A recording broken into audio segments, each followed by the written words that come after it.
Joining us now to discuss this and the state of a hyperventilating, breathlessly reporting biased media is an original insurgent himself. Patrick J. Buchanan is with us. You have a headline that's out as a Trump-Putin détente dead. You want to answer your own question? Yeah, I'm very, I think the president, one of the reasons he is president and one of his best initiatives was to say, look, we got our disagreements with Russia and Ukraine and Crimea and the Baltic, and we'd like to work with them in Syria and smashing ISIS. I'm going to see if I can't work out a modus vivendi with Russia. And to me, that's a good thing. It's going to take tough bargaining. But I fear that all the publicity attendant to allegations that Trump is a secret agent, the Siberian candidate, and all this talk, Sean, that the Republicans really were aided by Putin and that he's collaborating, or his people were, with members of Trump's campaign. I think it may have made it almost impossible to sit down for tough, realistic negotiations the way that Nixon did at Reykjavik and Nixon did in Moscow and Yalta, and that Reagan did at Reykjavik. Well, Reagan got up and walked away from the meeting. I mean, that was a pretty profound moment, but it also led to some real peace. Right there when he walked out. I saw him walk out of that room and come out of Hannity House, Sean. But on the plane, how shocked was? Well, now I got to ask you. Going to come back. They want to get rid of the intermediate nuclear weapons you put in Europe, and they were going to have. They want to trade. And that November they had a deal. What was Gorbachev's reaction when Reagan stood up, said "Yet" and walked out? I didn't see him say that right there, but I saw him come out of the room, and they moved out of Hannity House and went to the car, and Pete Sousa, I believe, was the photographer up there. I was in the car right behind Reagan's, and Reagan and Gorbachev were saying goodbye, and as Pete talked to him, he got in my car, and he got in the front seat, and I said, what did they say? And he said, Reagan, I don't know what I could have done differently, Gorbachev said something like, and Reagan said, you could have said yes. And what ticked Reagan off was that he had been sandbagged. He'd really cut a deal, and it was a questionable deal for getting rid of all these nuclear weapons. But then when he went down to the meeting late on Sunday for the last meeting, Gorbachev said, by the way, you're going to have to throw SDI into the deal. And that, so Reagan, the sandbagging, that's what set, he felt he'd been double-crossed, he'd been led up the primrose path, and all of a sudden this last-minute demand is being made by someone who in effect is going to say, if you don't give in, you're going to have to blow up the summit or give in. Reagan he walked away. For the plane. You know what? It really is a great moment. It's a great moment in negotiation history. How should the U.S. deal with the issue of Crimea and Ukraine now? I mean, it's all said and it's all done. There's been no consequences, so to speak. Well, here's the thing: the Crimea, you're not going to get it back. I mean, the Russians can't give it up. Putin can't survive and give that up. I mean, if he did give it up, all the support he's got in Russia would abandon him immediately. That's believed to be Russian territory. They do have in eastern Ukraine. The point is, it's a lot of pro-Russian elements in eastern Ukraine that would like to be closer to Russia and would like to be severed from Ukraine. I think you can work out truces and maintain more autonomy in southeast Ukraine for these folks, Donetsk and Luhansk. They can't secede and create a new state, but I think that Putin is willing to deal on that. And frankly, we got a lot of troops and missiles and things up there. We're moving into the Baltic area, and Russia's in Kaliningrad. I think you could do a deal to sort of cut back on that and then go work together in Syria. There's all sorts of areas where we agree and areas where we clash. What do you think of how the media is so vicious and vile and dishonest against Trump at this point? I don't understand. On Russia, it's astonishing. I mean, they used to criticize and condemn us back in the Cold War days for being hardliners and looking for a war and all the rest of it, that we wouldn't negotiate with the Russians. They complimented Jack Kennedy when he went to American University, said, look, we're 6 months after the missile crisis, and said we're going to have to deal with these folks. So I think this hostility, I think it is almost mortal. I think they really believe they can take this guy down. They despise him. He let them have it by saying they're enemies of the people. And I think it's, Sean, this is a real political struggle to the end. I don't think any of this stops. I think you've got a president now that is facing a formidable enemy or multiple enemies on multiple fronts. I mean, you got the total left-wing snowflakes that are I would argue and believe, and I think evidence is beginning to show more every day, that they're being paid to organize and obstruct and create as much chaos as possible and create an impression this is the Tea Party, liberal redux here. And then you've got a media that is in open warfare with the president. You've got a Democratic establishment, from day one mentioning the word impeachment, and a Republican establishment that is weak and timid and spineless and ineffective over the years. And I'm not so sure they have the courage to go through the fire with him, which is inevitably coming on every piece of his agenda.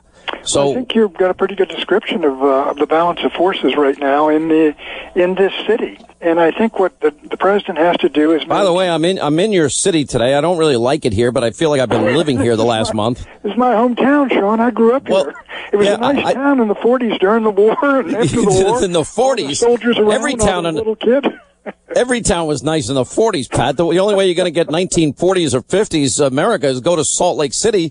It's amazing how beautiful it is out there. But the only thing I can say to you is I've never seen it this hostile. And on the good side of things, the media didn't elect Trump and Trump doesn't really need them. But cumulatively, my fear is over time, it's just going to wear on the entire American public. I think it is. I think it is, and I think the American people will tire of the constant bickering and argument. Again, I think what Trump has to do, he's going to have to deliver on all of his promises, and I think he's making a conscientious effort to do that. On immigration, on trade, I don't know where they are at. That's probably going to be folded into the tax bill. But the Republicans, I think, have got to get together and deliver on this fellow Gorsuch, and deliver on these things and see if it works. And if it does, they're fine. And if it doesn't, got real problems. But I do believe, as I think I mentioned to you many times, Sean, the major thing is, and we have three folks, generals in there around him, who have been through wars and have seen the mistakes that have been made, and they can't be enthusiastic about any new wars.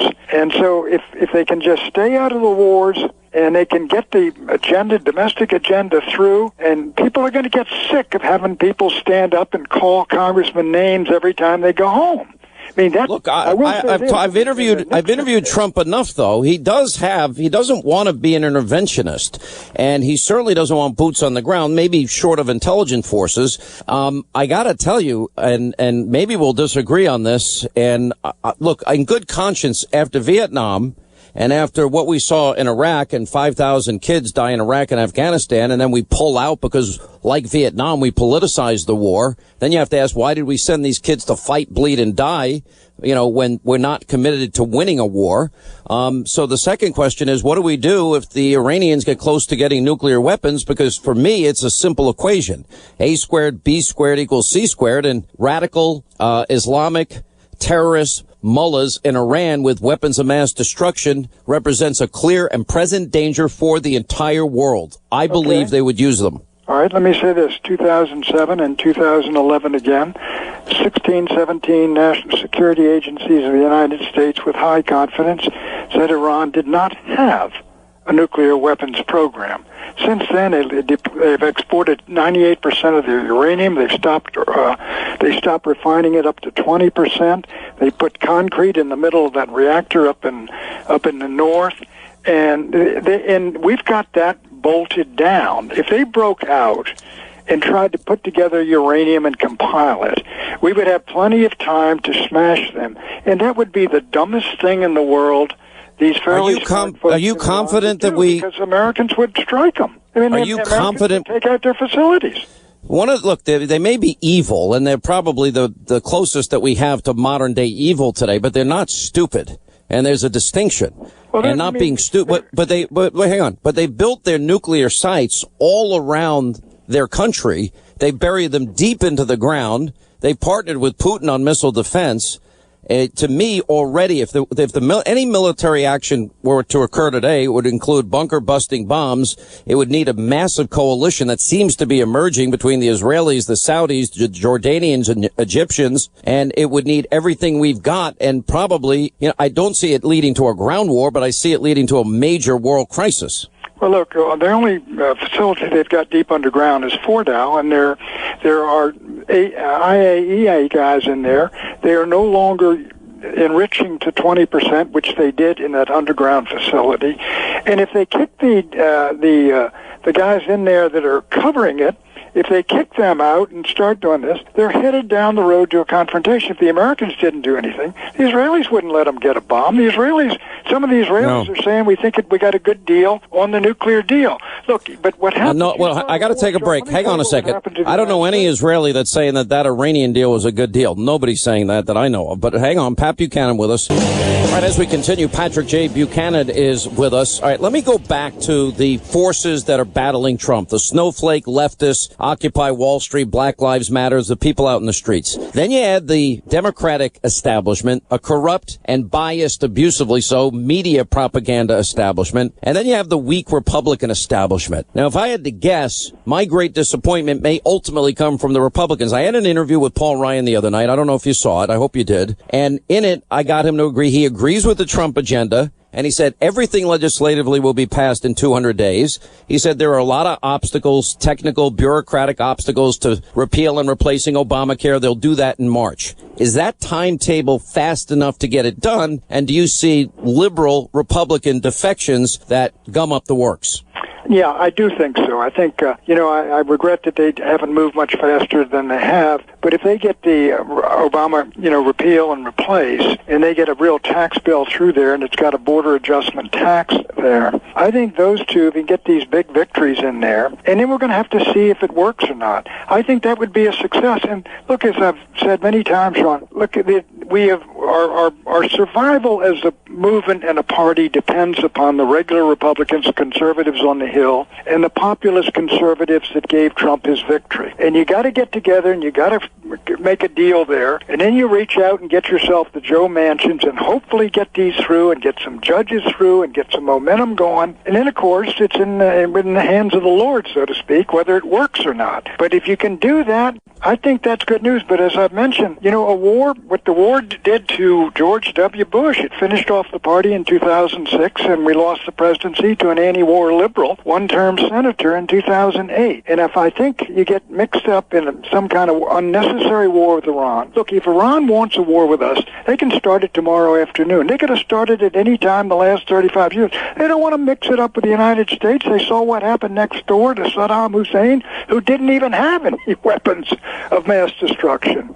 They're tough, arrogant, and the leadership is. Many of the people, our wrestling team goes over there and gets tremendous applause. They welcome them there. And my hope is Rouhani wins this election in May. Even the Ayatollah, I think, doesn't want the hardliners to take over again and lose control. See, I think we can avoid a war with them while maintaining our own dignity and our position and our strength and everything we got there. Listen, I got to tell you, I hope you're right. All right, my friend. 800-941-SEAN. Hang in there. All right, buddy.